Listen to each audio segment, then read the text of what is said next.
လာပါ Hello မင်္ဂလာပါဒီနေ့ကတော့ကြီးရပစ္စည်းတွေကိုဝယ်ပြီးတော့အိမ်မှာဖောက်လို့ရပြီဆိုတာတီးပြီးကြပြီလားရှင်ဒီနေ့ကျမကအဲ့ဒါလေးကိုလုပ်ပေးမှာပါပေါ့နော်အဲ့ဒီကျမတို့ကလိုအပ်တာကကျမတို့ကပိုင်လွယ်တယ်လို့ဆိုကျမရဲ့အိမ်ချက်ပေါ့နော်လိုအပ်တဲ့ပစ္စည်းလေးတွေကိုဘယ်လိုသွားဝယ်ရမလဲဆိုတာပြပြပါမယ်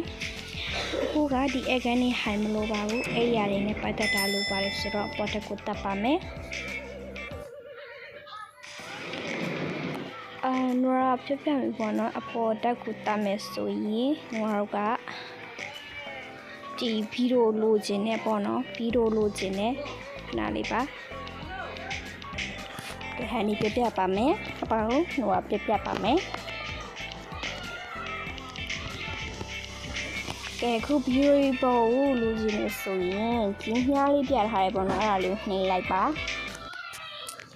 နှိပ်ပြီးသွားရင်ဆိုတော့ခုဆိုရင်မီဒီလေးလည်းရပြီဆိုတော့မီဒီလေးတို့ရဲ့ဆိုမီဒီလေးလည်းယူမယ်ပေါ့နော်မီဒီလေးယူမယ်ဒီလိုမျိုးမှန်တစ်ချက်ပေါ့နော်ယူမယ်ယူဖို့အတွက်ကဒီမချင်းတောင်းလေးလိုရပေါ့နော်အဲ့ချင်းတောင်းလေးတဲမှာပြင်ပြီးတော့ကိုဖွေရမှာပေါ့နော်ဒါဆိုအိမ်မှာမီဒီလေးအများကြီးထားတော့စိုက်ပါတယ်ကဲရှင်တို့လိုမျိုးစာတိကန်နေရှင်တို့ကြိုက်တယ်ဆိုရင်ရှင်တို့ယူကြအားလေးလေကောင်းပါတယ်ဘမိုးစားသည့်စပေါ်ညဘက်ဆိုရင်ပါခြင်းနဲ့ဆိုရင်ယူကြပါနောက်တစ်လုံးလောက်စိတ်တယ်ဆိုရင်ပြုလုပ်ပါမယ်ကဲ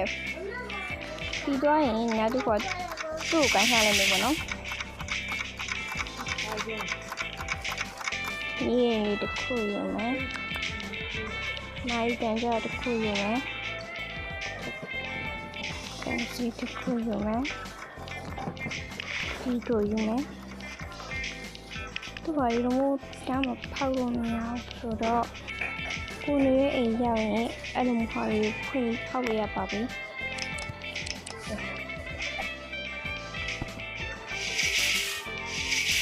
အားလုံးပဲဘိုင်ဘိုင်ပါ